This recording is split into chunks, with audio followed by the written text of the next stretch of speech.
This is a real treat. The reason why we've gathered here and why you all have come is because at the Jack Kemp Foundation, we want to hear from national political leaders about their vision for the American idea. And it's a real privilege and honor to have Senator Ted Cruz with us for our first Kemp Forum on the vision for the American idea. A little background about where we are. This was President and Mrs. Lincoln's bedroom. And 153 years ago this summer, President Lincoln was writing the Emancipation Proclamation from this room. There's a replica desk over there, and he didn't sleep a whole lot, so we believe that he did his writing here. So in many respects, this is hallowed ground. The American idea, as we know, is best described in the Declaration of Independence. And I think it's appropriate to start off talking about vision for the American idea. Just reminding all of us, and myself, this has been a good exercise for myself, about what the Declaration says. We hold these truths to be self-evident, that all men are created equal, endowed by their Creator with certain unalienable rights to life, liberty, and the pursuit of happiness. And here's a critical part. What follows it directly is really important. That to secure these rights, governments are instituted among men. Can you finish it? I'm working on it. Among men, deriving their powers, deriving their just powers from the consent of the governed. So the beautiful ideas that formed the Declaration of Independence were clearly intended to be followed by a constitution. And Senator Cruz, having you here, a constitutional expert, a senator, Senator Lieberman having you here, your experience in incredible public service, being a close friend of my father's, it's a real honor and treat to have you all here. The mission of the Jack Kemp Foundation is to develop, engage, and recognize exceptional leaders who champion the American idea. Today we're engaging exceptional leaders who champion the American idea. And it's also appropriate that yesterday was my father's 80th birthday, July 13th, 1935, and I certainly appreciate the legacy that he left. And one other comment before we really begin. My dad was passionate about many things, and certainly he was passionate about the American idea. One of his good friends, and I'm privileged to call him a friend as well, Dennis Prager, talks about the American idea as being an American trinity. On every coin, each of us will read 3 words or phrases: liberty, in God we trust, and e pluribus unum. And that final one, e pluribus unum, is where I'd like to start. Many of you know the story of my father. He's the son of a truck driver, or a guy who started a delivery service and bought a bunch of trucks. He was an entrepreneur. Out of many, one. Each of us in this room comes from a background, a personal background. We have fathers, mothers, uncles, grandparents, and just thinking about e pluribus unum and the gratitude that I have to my dad and my mom, Joanne, who's here. I'm really grateful that each of us is standing on the shoulders of great men and women who have come before us. And Senator Lieberman, before Senator Cruz, you talk a little bit about your father, Rafael Cruz, and the story of how you kind of came to understand the American idea. Would you share with us the story of your family and your father, and start to talk about your vision and understanding of the American idea? Thanks, Jimmy. It's great to be here. When Jimmy called me, I'm really here as a moderator, so it's good to, and it's an honor to be with Senator Ted Cruz, who's a real man of ideas. So when Jimmy called me, I figured I'd have to change my schedule because I acknowledged to him that it's very hard for me to turn down a request from any member of the Kemp family. Jack was a hero of mine. He was a remarkable figure, an inspiration, a real uniter, and he combined both amazing, I guess I'd say, cerebral skills and visceral strength. So he was both a man of ideas in the brain and also a person of extraordinary warmth and passion, and he just made a lot of things happen. I think one of the highest compliments I ever received is that he said to me once he considered himself to be a Lieberman Democrat. And I said quite sincerely that therefore I was designating myself a Kemp Republican. and I still feel that way. Okay, so about my dad, because a lot of this does come from your own experience. I mean, I'll start with my grandmother. My mother's mother, we were in the house together for the first 8 years of my life until my dad made enough to buy our own house, and my grandmother came with us. Why do I mention my grandmother? She was my link to the old country. We called it the old country. In her case, it was Romania, now Ukraine. So all four of my grandparents were immigrants, but my grandmother was the one who was really in my life. And, I always used to say she was one of the greatest American patriots I ever met because she had something to compare America to. And that's one of the gifts that the succeeding generations of immigrants have given us, because I think they appreciate the American idea, American experience sometimes more than the rest of us. My dad was a story, really. He had a very tough childhood, but he never complained about it, and I didn't find it out. I knew his mother, who I never met, died in the flu epidemic in 1918. His father felt he couldn't take care of him and put him in an orphanage. And he was in an orphanage from the age of 3 to 10 until his dad remarried and took him out. And came out of high school in the Depression. To me, just one of the smartest, most learned people I ever met. But no, it just didn't have the opportunity to go to college. Worked on a bakery truck, worked in a store, worked in a factory. Met my mom. They were in the liquor business. They had stores. Well, each uncle had a store, and they said to my dad, they would put him in a store of his own, but he'd have to make $25 a week before they let him marry my mother. This was a tough deal, but it was a great incentive system. And he did that rapidly. I don't want to go into all the detail.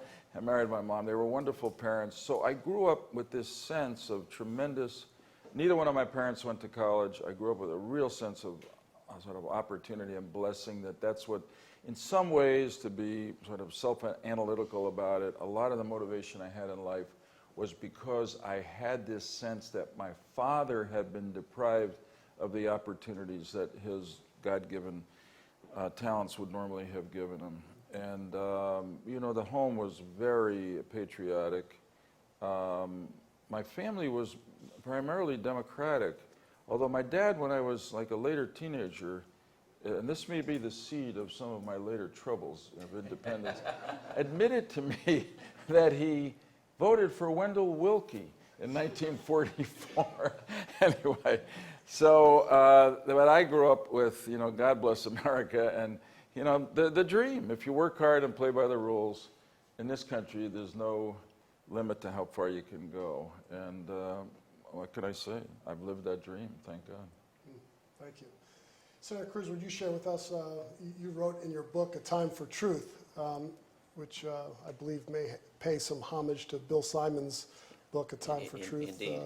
But would you share a little bit about what you wrote in that book, about your father, Raphael, and your kind of coming to understanding of the American idea? Well, sure, and let me say, Jimmy, thank you for having me here, and let me first just pay tribute to your dad, wish him happy birthday from yesterday, and I'll tell you, your dad and Ronald Reagan, I grew up with their being two of my heroes as a kid. When I was elected to the Senate, it so happened that I won the Republican nomination on what would have been Milton Friedman's 100th birthday.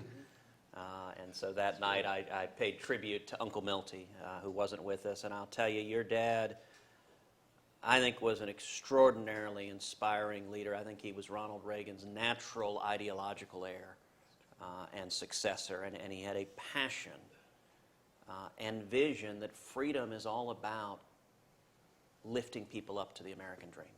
And that, for me, has been right at my animating core. It's why I was drawn to politics in the first place, is to endeavor to follow a similar path, although I'm quite confident I will never be a starting quarterback in the NFL. So it won't be exactly the same path. You never know. But as you noted, out of many one, we are all stitched together from the fabrics of our family stories. And my mom is Irish-Italian from Wilmington, Delaware, grew up in a working-class family. Her mother was the second youngest of 17 kids. As I like to joke, they were Irish Catholic. They didn't know what else to do on a Saturday night. Actually, her uncle, I discovered this in the process of writing my book, I discovered that her uncle, I guess my great-uncle, ran the numbers in Wilmington, Delaware. I mean, he was a mobster. And his mom used to take the numbers, and she'd get 2 soup pots, nest them together, and carry the numbers between the soup pots. And this little old lady would walk down the streets of Wilmington carrying the numbers for the bookies that were in Wilmington. And so that was her family. And she ended up becoming the first person in her family ever to go to college. My grandfather, her dad, was a difficult man. He was a drunk. And he didn't think that women should be educated. And my mom, who is 80 now, she was the same age as your dad, my mom stood up to her dad. And she's got a steel backbone. She stood up to her dad and ended up being the first woman in her family to go to college. And she went to Rice, graduated in 1956 with a degree in math, and became a computer programmer in the 1950s, really pioneering in an industry where there were very few women. And my dad, likewise, his journey, he was born in Cuba. It was interesting, Joe, I didn't realize one way our histories intersect. You mentioned that your dad's mom had died in the flu epidemic. Yes. My grandfather's father died in that same flu epidemic. And so my grandfather was in Cuba, and his dad died in the flu epidemic, and so he found himself as a teenager living on a sugar plantation. And it was basically, it was essentially a company town where everyone in the sugar plantation was paid in script at the store. And then all your expenses were charged, and effectively was indentured servitude. You never got paid anything. You just stayed there and worked the sugar plantation. And my grandfather, when he was a teenager, a bus came by offering people $5 and a sandwich to come to a political rally. And my grandfather got on that bus and vowed never to come back again. And he went to Matanzas, a beach town, and went to work at a little fruit stand on the beach and slept on the floor of the fruit stand. And over time, he saved up money, sent money to his mom and to his siblings. And over time, he bought the fruit stand and then expanded it into a grocery store. And my dad grew up, in some ways, Cuba in the 1950s, it was idyllic. I mean, he would go to baseball games. He'd go fishing with his dad. My father would tell me, in Cuba, they didn't tend to use a rod and reel. They'd use a monofilament, basically fishing line wrapped around a stick or something. So when you were pulling a fish in, it would cut you because you'd be pulling on the line.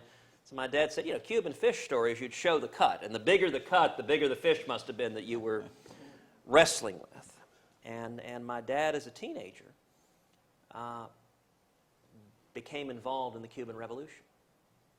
And it was interesting. The revolution in Cuba started in the high schools, started in the colleges. It was the student councils. My dad was a teenage kid in high school student council, got recruited by another student, come fight against Batista, who was cruel, who was corrupt.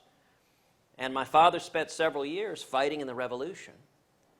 And when he was 17, he was thrown in prison, and he was tortured. Batista's soldiers, they'd come in every couple hours with billy clubs and just beat the living daylights out of him. They broke his nose. They shattered his teeth.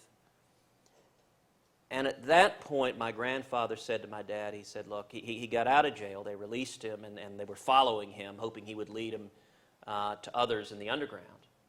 And my grandfather said, look, you got to get out of the country. They're just going to kill you now. And so my father applied to 3 U.S. universities, the University of Miami, LSU, and University of Texas. And UT was the first one to let him in. So he showed up in the United States in 1957. He was 18. He didn't speak English. He had nothing. They wouldn't let him take anything with him. His only possession, he had a slide rule in his pocket. He had $100 in his underwear that my grandmother sewed it there so that they wouldn't take it from him when he was leaving. And he got a job washing dishes, making 50 cents an hour. And he got that job because you didn't have to speak English to wash dishes. You had to be able to take a dish and put it under hot water and scrub it. And he could do that in any language. And he worked 7 days a week and paid his way through school and went on to start a small business. And today he's a pastor. But my parents' experience, particularly my dad's journey of fleeing oppression and coming to America seeking freedom, it really is at the heart of what drew me to politics, and really where my passion lies, is that we have been a beacon of freedom for the world and a land of opportunity. That there's no nation on earth. You know, Joe talks about his grandparents all being immigrants coming from the old country. Right. I mean, this nation, no place on earth has allowed so many millions of people to come with nothing and achieve anything. And I think that's what we need to fight to preserve and to bring back more than anything. So we want this to be a conversation center. Anytime you have something that you want to jump in with. Well, Ted just said something that I'm going to build on, and I'm looking here because I got a quote from Jack. Good. Jack said, I think in 1998, as powerful as we are, our future will not be secure unless we use that power to create a world which honors those things which we hold sacred. So it's a wonderful quote. So the question I would ask you is, and we've struggled with this over our history, to what extent do you think we have an obligation to take the American idea, which I think, as Jimmy phrased it, is probably what most people would say. It's in essence articulated in the Declaration of Independence. Right. Do we have an obligation to try to take that universal statement of human rights and make it real around the world? It's a great question. It's obviously a fundamental question of foreign policy that we've wrestled with back and forth between realists and neocons and one slice of school or another. You know, my view, I think the United States should always be a clarion voice for freedom. That there is a role the president can play in the bully pulpit of speaking for freedom that has power. And it's something that Ronald Reagan exemplified. To speak out. Now, there's a difference between speaking for freedom and committing U.S. military force to intervention. I think those standards are very different. I think the standard for military force should be defending the vital national security interest of the United States, but speaking the truth to power has enormous impact. You know, a couple of years ago, I visited with Natan Sharansky in Jerusalem, and he described how the Soviet prisoners in the Gulag would pass from cell to cell notes. Did you hear what President Reagan said? It's true. Evil empire, ash heap of history, tear down this wall. You know, in my office in the Senate, I've got a painting. It's about a 20-foot painting. It's a beautiful painting of Reagan standing before the Brandenburg Gate. Mm-hmm. And above it, written in German, are the words, tear down this wall. I think the most important words that any leader has uttered in modern times. And that voice, that clarion voice for freedom, has power. You know, before we sat down, Joe, you and I were talking about the Iran deal today, and I think you and I have much common ground in that we think this deal is a catastrophic mistake. There are many aspects to talk about that I suspect we'll get into, but one point, just beginning on where we were talking about being a voice for freedom, one of the saddest aspects of President Obama's speech today is that he did not utter a word about the Americans languishing in Iranian prisons. He didn't utter the name of Pastor Saeed Abedini. He didn't mention Amir Hekmati. He didn't mention Jason Razian. He didn't mention Robert Levinson. These are Americans who are imprisoned for professing their Christian faith or for acting as a journalist and exercising their First Amendment rights. And for the President of the United States to celebrate with a nation that is wrongfully imprisoning Americans is such a stark contrast to the history of American presidents speaking out for the oppressed and giving a voice to the aspirations of freedom. Well said. So on that point, and because you brought up Iran, which I think is just, this is an incredible moment in history, and we now have, 60 days? The Congress has 60 days to deal with this issue. How will you connect the underpinnings of our American philosophy to the argument I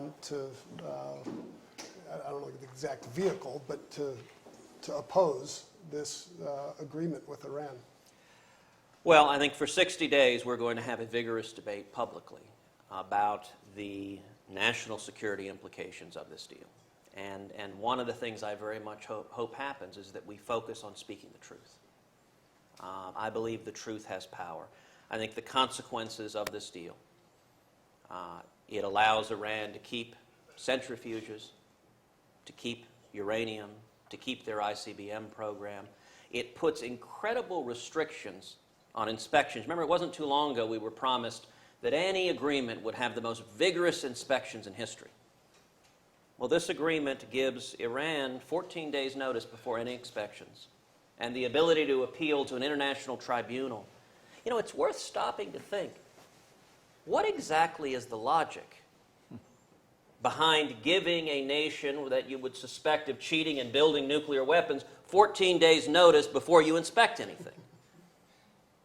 The only logic of that, the only thing that makes any sense, is to give them the time to remove whatever evidence you would discover.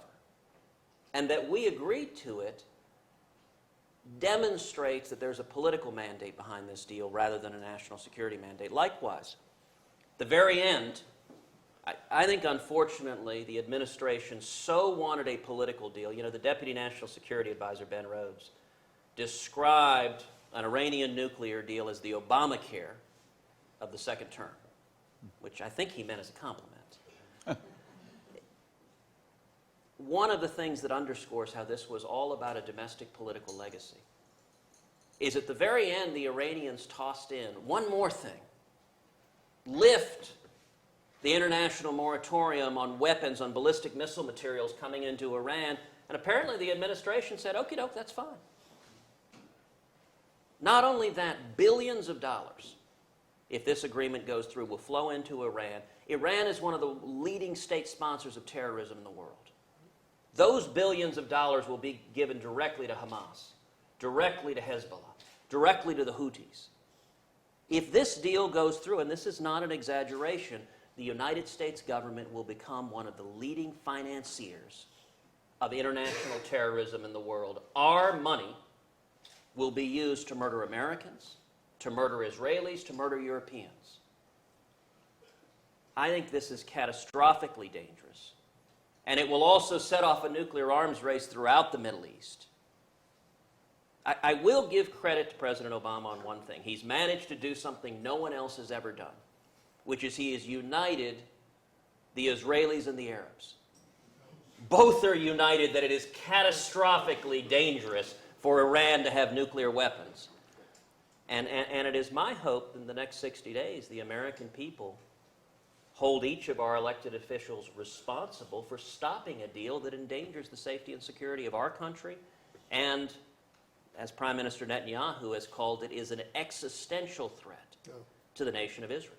I'd just add to what Ted has said very briefly. This is I was trying to think if in my 24 years in the Senate I cast a vote, and I cast a lot of them that were significant, that will be as consequential as the vote that every member of Congress will cast on this agreement, because this really will affect the future security of America, the world. We're talking about the kind of world in which our children and grandchildren and beyond are going to grow up. It's that important. I testified this morning on a House committee, and I made this statement, and somebody, another person on the panel said, who actually supported the agreement, said he was trying to think of when the last time Congress was involved in an international relations matter, not a question of directly war or peace, treaty, whatever, that was as significant. And I thought it was fascinating. He went back to the League of Nations vote, which is a hell of a long time ago. So we're going to be tested, and hope people don't forget in all of this the application of the American idea to Iran, because it is a dictatorship. It locks up its political opponents. It kills a lot of them. It suppresses people based on their political views. The journalists are in jail. People based on their sexual orientation get terrorized. So this is not a... And some people say, well, you can't deal with that if you want to have an agreement with them. Well, during the toughest times of the Cold War, when we were negotiating arms control agreements with the Russians, we were also supporting the freedom fighters in the Soviet Union, whether it was Solidarity in Poland or the Refuseniks in Russia. Yeah. So, Well, and let me say something important on that, which is that I very much hope in the next 60 days that we see the reemergence of Joe Lieberman Democrats. You know, there used to be a long tradition of Scoop Jackson Democrats, of JFK, right. who stood vigorously against the communists, who took national security very, very seriously. That is becoming an endangered species among modern Senate Democrats. I hope the next 60 days prove me wrong. Nothing would make me happier than to see Democrat after Democrat after Democrat stand up and say, my partisan allegiance to the president is far less important than the duty I owe to the men and women who elected me to protect the national security of this country, to protect the safety of millions of Americans. That is the only thing that can stop this deal, is if enough Democrats are willing to set aside partisan loyalties and stand on principle. I hope that happens. And I think we're going to have 60 days of vigorous debate to see if it does or not. Right.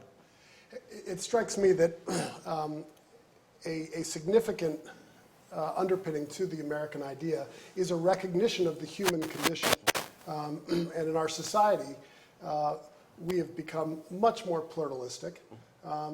And we very clearly started out with Judeo-Christian values and principles. And as I mentioned earlier, part of the American Trinity, the American idea, includes "In God We Trust." I believe that our founders and most of our political leaders through the years believe that the principal fight in life was between good and evil.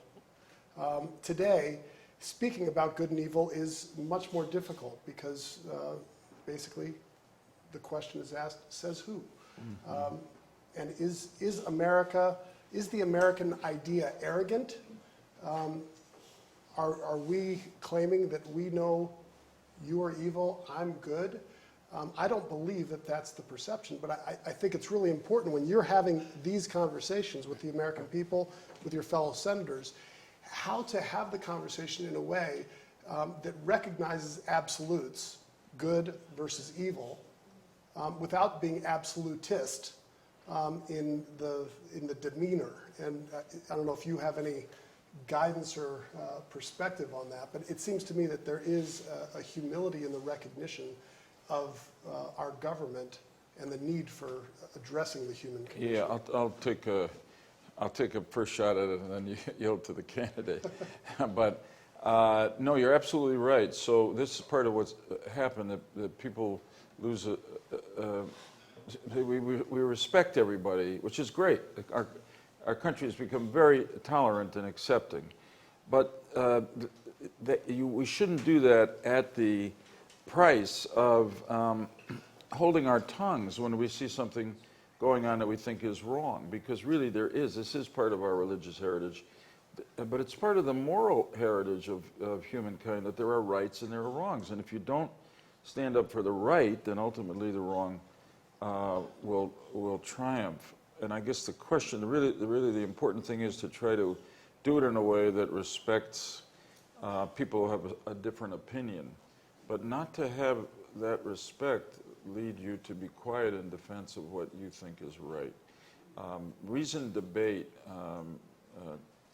Senator Cruz is a great debater, and we've lost that ability in a lot of places in the country to have a good debate where people disagree, but they don't seem to hate each other, which that's the American, that was part of the American idea. That, as you know, the founders of the country had incredibly spirited, sometimes quite personal debates, but they kept it together for the good of the country, and that's what we have to do in our time.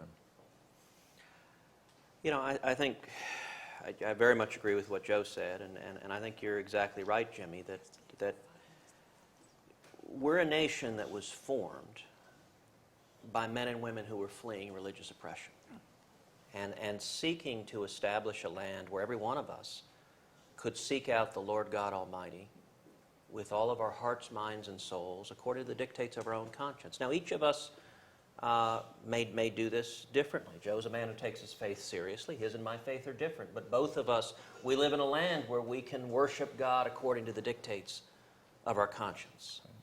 And part of the American ideal, one of the most revolutionary aspects at the beginning of this country was the understanding reflected in that portion of the Declaration that you quoted, that all men are created equal and endowed by their Creator with certain unalienable rights. For most of history, men and women had been told, your rights come from government. They're given by kings and queens by grace or whim to be taken away just as easily. The revolutionary idea that it's God Almighty that gives you the right to life, liberty, and the pursuit of happiness. It's not government. It is inherent in what it means to be a human being. That inverted sovereignty. It made clear that sovereignty begins with we the people. We lend sovereignty to the government, but it remains with the people. So when it comes to speaking out good and evil, truth matters. When ISIS is beheading children, when they are crucifying Christians, when they are taking Jordanian soldiers and putting them in cages and lighting them on fire, that is evil. There's no ambiguity about it. There is no middle ground about it. It is the face of evil. And truth has power that we need to speak up and speak in support of the inherent natural rights of every person. So I was going to take off from that to take it to a slightly different place. And starting with James Madison, who said famously that if men were angels, government would not be necessary. So I think we can certify that men and women are not angels. Indeed. So, and presumably that some government is necessary, but it always then leads to the question of how much government is necessary, and how do you draw the line? Well, you invoked that quote from Madison in the Federalist Papers. When I was in college, my senior thesis was entitled "Clipping the Wings of Angels," deriving from exactly that portion of the Federalist Papers. The great challenge is to enable those in government to perform their responsibilities, and yet at the same time oblige them to govern themselves. And I think the key of that, Jefferson, likewise, described the Constitution as chains to bind the mischief of government. There are certain essential facts the government has to perform. The first and most fundamental is protecting the national security of this nation. It's why it should be the overarching concern. There is nothing more important the United States Congress will do this year than debate and, I hope, vote down this Iran deal, because it goes to the very first responsibility of every member of the government. But more broadly, when it comes to how does the human spirit achieve the American dream, one of the things your dad understood so powerfully is the incredible potential of everyone. And, for a long time, I've described my political philosophy as opportunity conservatism, which is that every issue we think about, we talk about. We should focus like a laser on opportunity, on easing the means of ascent up the economic ladder. We should view it through a Rawlsian lens. How does it impact the least off among us? How does it impact young people, African Americans, Hispanics, single moms, all the people struggling to climb the economic ladder? You know, I try to view issues through the lens of my dad. I try to ask, if my dad were still washing dishes today, making 50 cents an hour, how would a given policy help or hurt him? And all of our focus, I believe, and what your dad understood so powerfully, is that when we create an environment where small businesses prosper, where we unchain human liberty, where we allow people to create businesses and expand, that enables people like my dad to move up the economic ladder. You know, one of the things I was looking at, I pulled some numbers recently, just looking at median income and comparing the current administration to the Reagan administration. Now, the policies of the current administration have been told to the American people, this helps the least off among us. And yet no one has been hurt more by the Obama economy than the most vulnerable among us, than young people, than Hispanics, than African Americans, than single moms. So from 2009 to 2013, median income across this country has dropped $2,120. That's median income of all Americans. By contrast, in the 8 years of Reagan, median income rose $5,555. Median income of every American went up 12%. Likewise, if you look at African Americans, from 2009 to 2013, median income for African Americans dropped $789 a year. Under President Reagan, from 1981 to 1989, median income for African Americans rose $5,008 a year. 18% increase in median income in just 8 years. And finally, you look at Hispanics. From 2009 to 13, median income for Hispanics has dropped $349 a year. Under Reagan, from 81 to 89, it rose $2,160 a year, 5.7%. The reason that I'm a conservative is because I believe the policies that best benefit teenage immigrants like my dad who are washing dishes, single moms who are waiting tables trying to provide for their kids. One of the things I describe in my book, a lot of folks in my family are single moms. My mom was a single mom for a period when my dad left her. My sister was a single mom. Both my aunts were single moms. That may be the hardest job in America, being a single mom.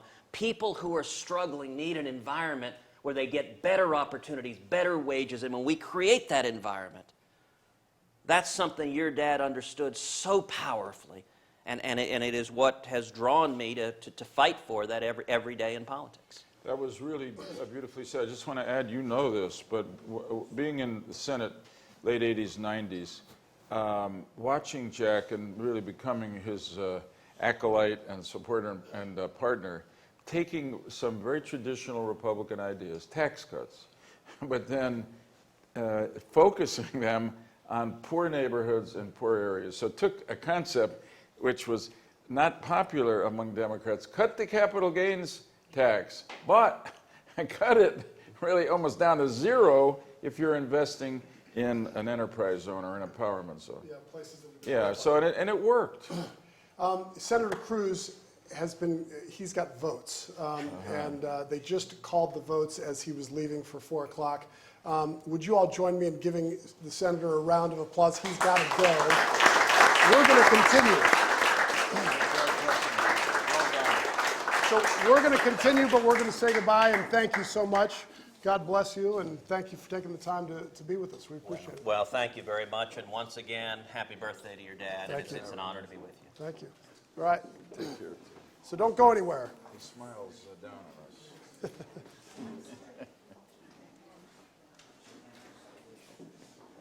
Why don't you sit there, and we'll just keep it going we'll for a talk. while? Do you mind doing a couple of questions with No, not at all. folks? And Sure. it's a treat for us to have you. Thank you.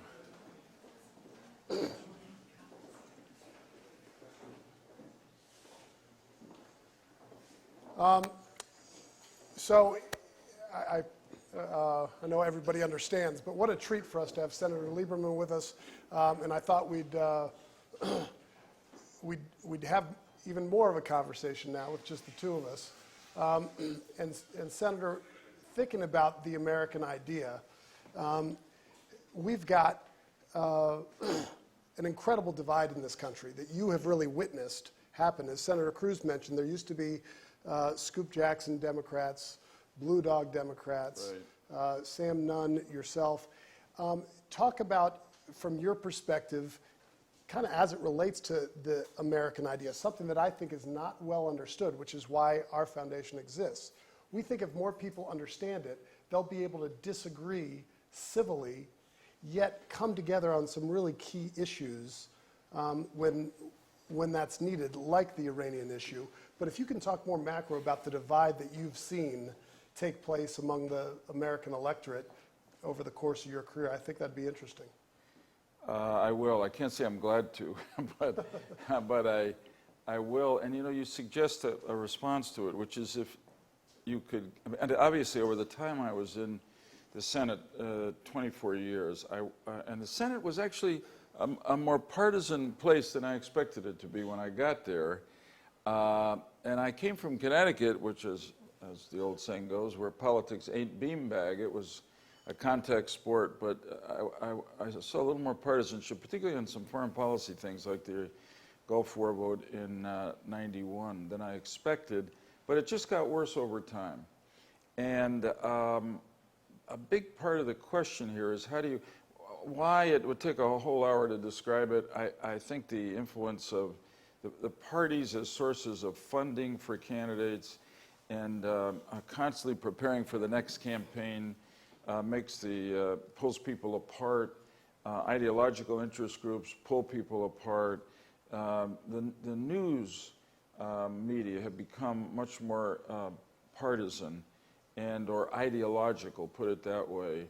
When I was growing up, there was a guy named Walter Cronkite. Do you remember a guy named Walter? So I always ask audiences, do you have any idea whether he was a liberal or conservative, a Republican or Democrat? I didn't. Now, it happens I met him because he had a house in Connecticut after he retired. He was quite a liberal Democrat, but I never knew that when he was anchoring the news. So that's all contributed. And part of the question is, how do we shake people out of this? And I just want to come back to the Kemp Foundation, to Jack, to yourself, Jimmy, to your mom.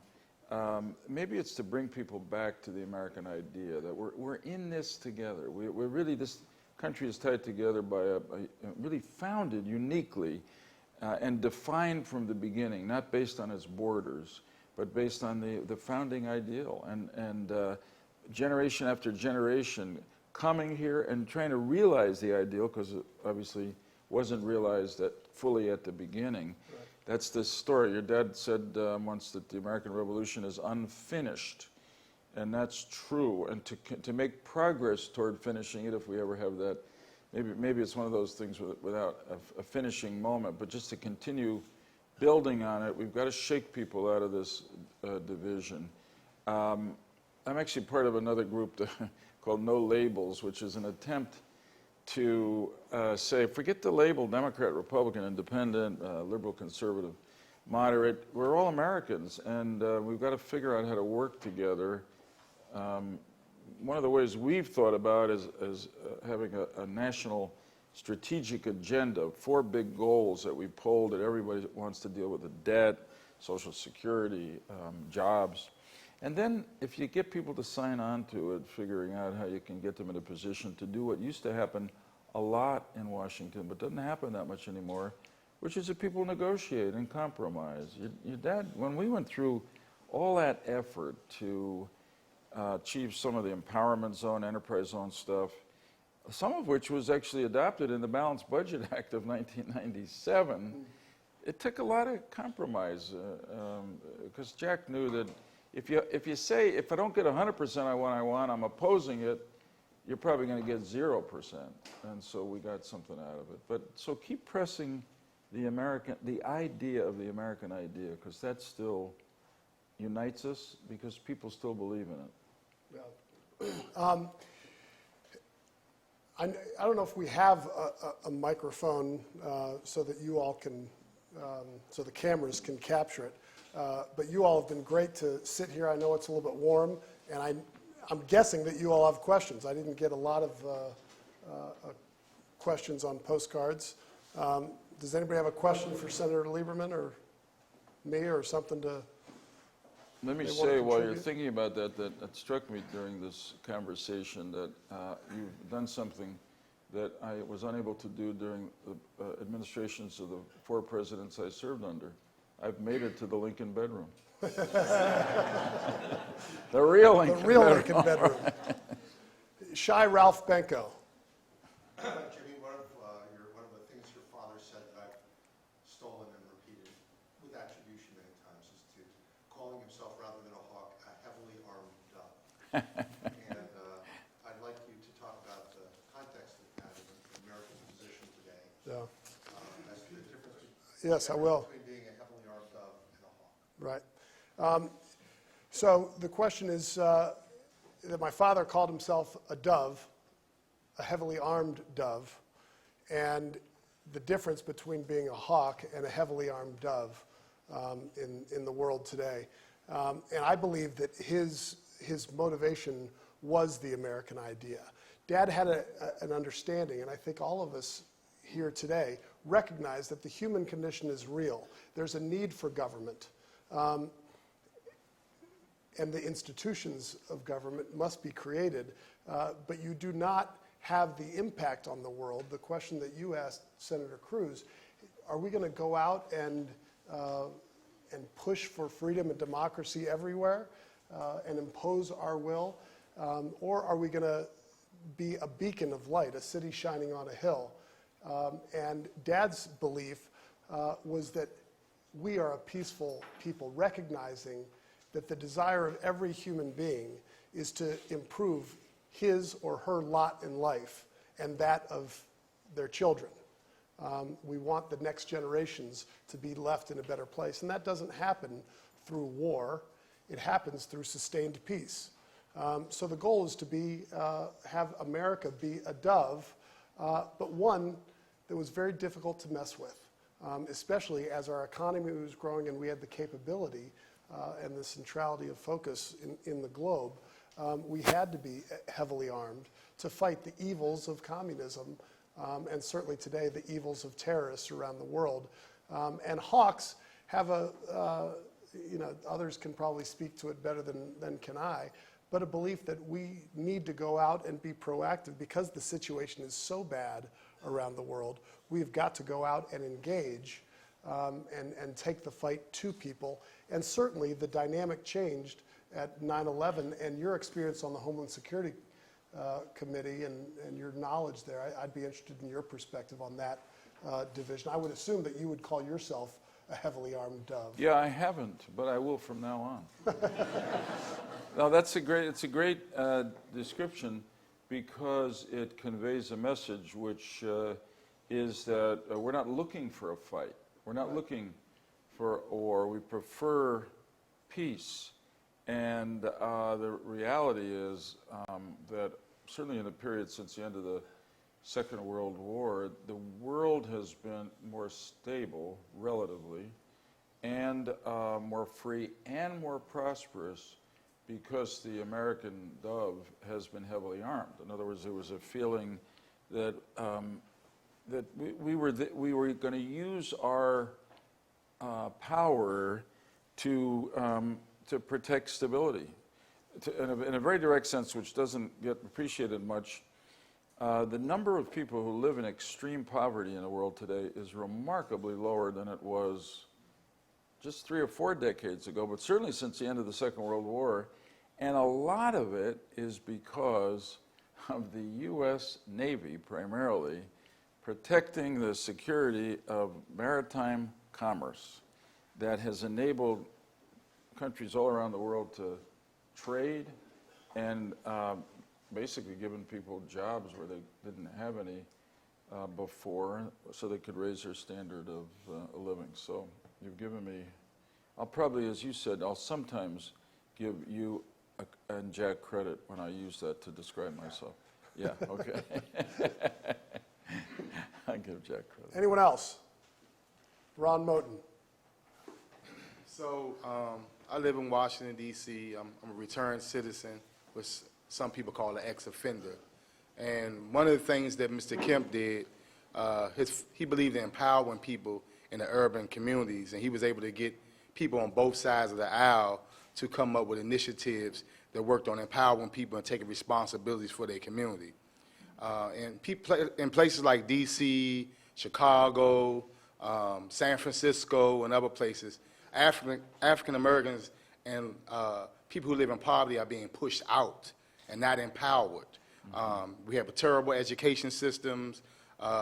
We have lack of resources for empowerment to start our own businesses. What do you think the solution is? Because I don't see it moving in the right direction for people that I mentor and work with in my community, to tell them to stop going on the subway trains and robbing people because they're hopeless, and all the other things that we're seeing on the news every day in all of these cities that I speak of. Well, first, I want to agree with you. You are a returned citizen because you're a citizen. And I'm glad you returned. So Jack was great at this, and we ought to come back to it. I mean, we have to be creative about this, and in some ways we have to acknowledge that some of the traditional programs are humane, but they're not enough. I mean, food stamps are really important, but it's not enough. Welfare, in the various ways in which it exists, are humane, but not enough. And we have to find targeted ways. I mean, to me, over my time in the Senate, I'll do this really quickly, I became a big supporter of school choice because, and I talked about my family.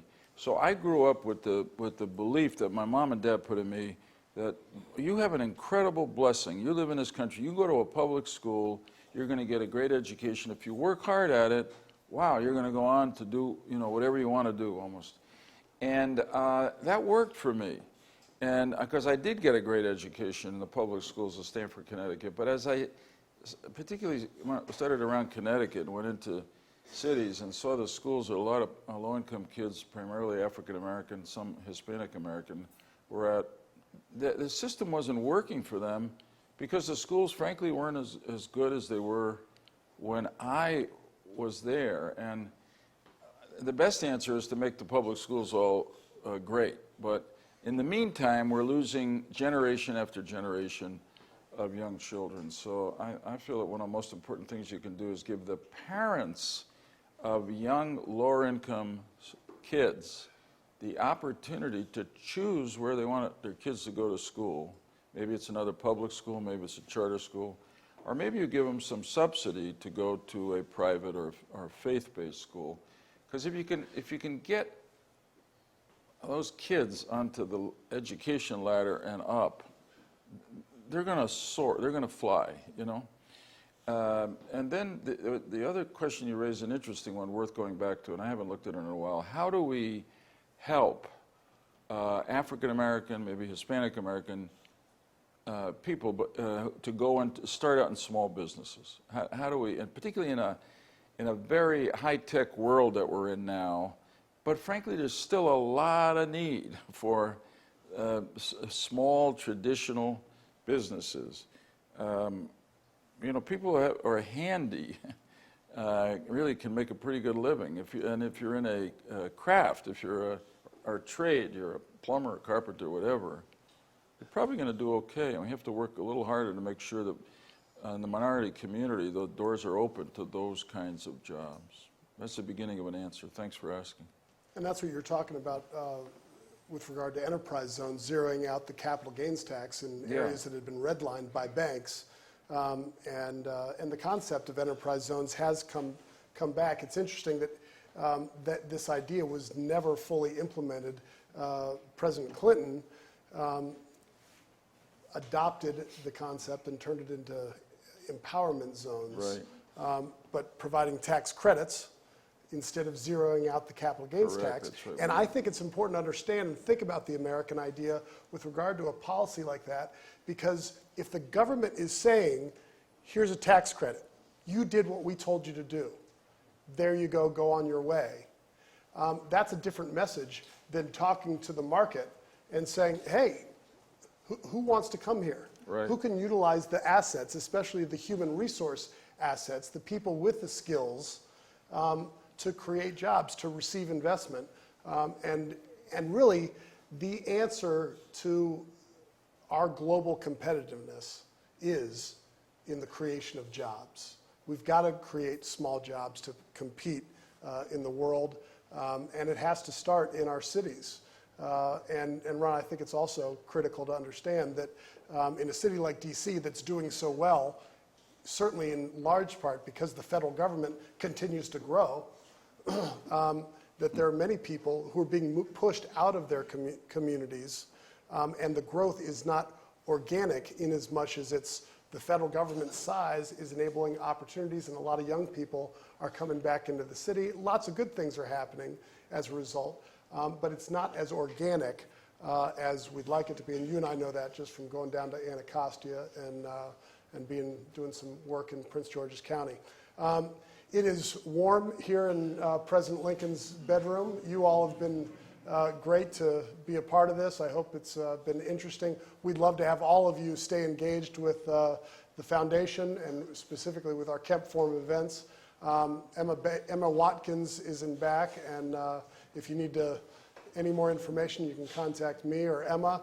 I want to thank Senator Lieberman as well as Senator Cruz for joining us and talking about vision for the American idea and how to cast that. Thanks, Any final Jimmy. words before? Well, just to thank you and everybody who created and sustains the Jack Kemp Foundation for really keeping Jack alive and for extending the legacy, which is, in some ways, which is what a parent really most wants, because I think in a way we know when we leave Earth that we ultimately leave our families behind us. We hope we did some things along the way that made Earth different, but the world different. So I would say that on the 80th birthday, probably every day up there in heaven, where I'm sure he is, Jack is smiling.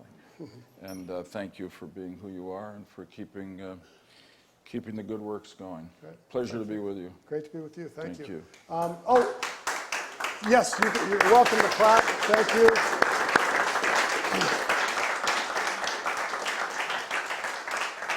And the last thing is a special, just educational moment. I'd like to introduce the director of Lincoln Cottage, who is a wonderful woman, and I have her name right here, Erin Mast. Erin, would you please talk to us a little bit about Lincoln Cottage and the story of how this was recently restored? Right, Thanks for happy having to. us. Yes, thank you so much for being here.